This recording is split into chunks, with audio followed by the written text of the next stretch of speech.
हाँ जी, good morning आप सभी को। और इस क्लास के अंदर हम करेंगे बेटा सेक्शन 55A। ये कैपिटल गेन का सेक्शन है। रूल हम पढ़ रहे हैं बेटा 111AA। सर ये क्या कहता है ये रूल? पहले इसकी पृष्ठभूमि समझो बेटा, इसकी भूमिका समझो। एक होता है बेटा एसएससी, करदाता। कौन होता है बेटा? करदाता। इसको टैक्स देना होता है। एक होता है आईटीओ, इनकम टैक्स ऑफिसर, जिसको एओ भी बोलते हैं, असेसिंग ऑफिसर। इसको बेटा टैक्स लेना होता है। ये इनकम टैक्स डिपार्टमेंट की तरफ से होता है। कर लेने वाला, कर बोलते हैं बेटा टैक्स को, कर लेने वाला।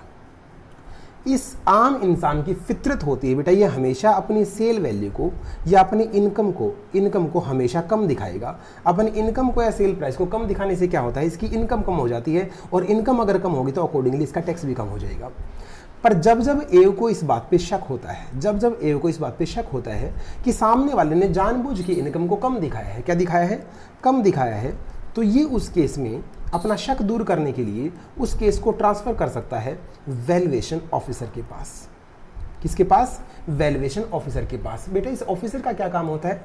ये ऑफिसर उसकी सही market value, true market value निकाल के बताएगा, जिससे ये दूध का दूध और पानी का पानी हो जाएगा। जी सर, यहाँ तक की बात समझ में आ गई कि ये सेक्शन बनाया क्यों गया था। एसएससी अगर गलत वैल्यू दिखाता है तो उसकी करेक्ट फेयर मार्केट वैल्यू को पता करने के लिए इनकम टैक्स ऑफिसर के पास पावर होती है, वो इस केस को वैल्यूएशन ऑफिसर के पास रेफर कर सकता है। जी सर, ग्रेट। लेकिन एक बात बताओ बेटा, क्या हर केस वैल्यूएशन वीओ ऑफिसर के पास रेफर किया जा सकता है? मान लो एसएससी ने वैल्यू दिखाई है 1 लाख रुपए, मान लो एसएससी ने वैल्यू दिखाई है 1,10,500 रुपए। ये एसएससी ने वैल्यू दिखाई है किसी चीज का सेल प्राइस। एओ को लगता है इसकी वैल्यू है मेरी नजर में 1,11,000। एओ को लगता है कि वैल्यू कितनी होनी चाहिए? 1,11,000। एसएससी ने कितनी डिस्क्लोज कर रखी है बेटा? 1,10,500। आप बताओ, क्या सिर्फ 500 रुपए के लिए केस वैल्यूएशन ऑफिसर के पास रेफर कर देंगे? बेटा इतने का तो डिफरेंस नहीं है, जितने ज़्यादा का खर्चा आ जाएगा इन्वेस्टिगेशन के अंदर। तो फिर एक रूल बनाया गया, कहते यार हर केस अगर वैल्यूएशन ऑफिसर के पास जाएगा तो वैल्यूएशन ऑफिसर तो पागल हो जाएगा।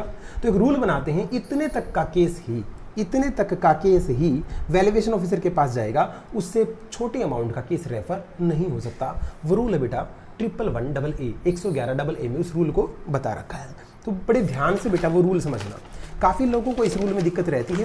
हम पृष्ठभूमि समझ चुके हैं, कारण को जो इफेक्ट पता कर चुके हैं। अब मैं इसका ट्रीटमेंट आपको सिखाऊंगा, और जिंदगी भर के लिए बेटा आपका सेक्शन 55A रूल 111AA में कोई दिक्कत नहीं आएगी। चलिएगा, मैं बता रहा हूं बेटा ये केस कब असेसिंग ऑफिसर उस केस को वैल्यूएशन ऑफिसर के पास रेफर कर सकता है। मैं ये बात आपको बता रहा हूं। अगर असेसिंग ऑफिसर की ओपिनियन में, उसकी नज़र में उसकी वैल्यू, किसकी? खुद की वैल्यू, उसकी वैल्यू मोर देन ज़्यादा है किससे? एसएससी की वैल्यू से। कितनी ज़्यादा है? या तो 15% ज़्यादा है, मोर देन जो एसएससी ने वैल्यू दिखा रखी है उससे, या तो एओ की वैल्यू 15% ज़्यादा है, और ध्यान से देखो बेटा हमने बीच में एंड नहीं लिखा, क्या लिखा है? और या उसकी वैल्यू मोर देन 25,000 है। इन दोनों में से कोई भी कंडीशन पूरी हो जाए, अगर हो जाएगी तो केस वैल्यूएशन ऑफिसर के पास ट्रांसफर हो जाएगा। लेकिन अगर इन दोनों में से कोई भी कंडीशन पूरी नहीं होती है बेटा, तो केस वैल्यूएशन ऑफिसर के पास रेफर नहीं हो सकता। जी सर एग्जाम्पल देके बताओ, ऐसे समझ में नहीं आता। अगर असेसिंग ऑफिसर की वैल्यू, उसे लगता है कि मेरी वैल्यू इतनी ज़्यादा है, कितनी? जो एसएससी ने आम आदमी ने दिखाई, या तो उसे 15% ज़्यादा हो, और या अमाउंट में मोर देन 25,000 हो। एग्जाम्पल मैं करके बता देता हूँ बेटा। एसएससी की वैल्यू है, एसएससी ने वैल्यू दिखाई है 1 लाख रुपए। किसी चीज़ का सेल प्राइस एसएससी ने दिखाया कितना? 1 लाख रुपए। आप मुझे बताना, मैं आप लोगों से पूछूंगा, क्या ये केस वैल्यूएशन ऑफिसर के पास जाएगा या नहीं जाएगा? एओ को इसकी वैल्यू लगती है, एओ को बेटा इसकी वैल्यू लगती है 1 लाख। एओ की नज़र में इसकी वैल्यू 1,16,000 रुपए है। ये मोर देन 50% वाला केस है, ये मोर देन 50%, और ये मोर देन 25,000 वाला केस है। फटाफट बताओ बेटा, क्या ये केस वैल्यूएशन ऑफिसर के पास जाएगा? एसएससी की वैल्यू है 1 लाख रुपए और एओ की वैल्यू है 1,16,000 रुपए। क्या ये केस वैल्यूएशन ऑफिसर के पास रेफर हो सकता है? यस सर हो सकता है, क्योंकि ये वाली कंडीशन पूरी होगी। 1 लाख में 15% अगर जोड़ते हैं तो वैल्यू आती है 1,15,000। 1,15,000 जो उसकी नज़र में उसकी वैल्यू कितनी है 1,16,000। तो बेटा ये वाली कंडीशन पूरी हो गई। अब कई बच्चे रोएंगे, सर ये कंडीशन तो पूरी हुई नहीं, 25,000 से ज़्यादा वैल्यू आई नहीं। बेटे बीच में क्या लगा हुआ है, और लगा हुआ है। इट मीन्स दोनों में से कोई भी कंडीशन पूरी हो तो केस रेफर हो सकता है। आप फटाफट बताएं केस रेफर होगा या नहीं। यस, केस वैल्यूएशन ऑफिसर के पास जा सकता है। दूसरा एग्जांपल, अगर एसएससी की वैल्यू एसएससी ने दिखा रखी 2 लाख रुपए। बेटा बड़ी ध्यान समझना, एसएससी ने वैल्यू दिखा रखी 2 लाख रुपए, एओ की नज़र में उसकी वैल्यू 2,27,000 रुपये है। एओ की नज़र में उसकी वैल्यू 2,27,000 रुपये है। एओ की नज़र में फटाफट बताओ केस रेफर होगा या नहीं होगा। 15% वाली कंडीशन में अमाउंट बनता है 2,30,000 रुपये।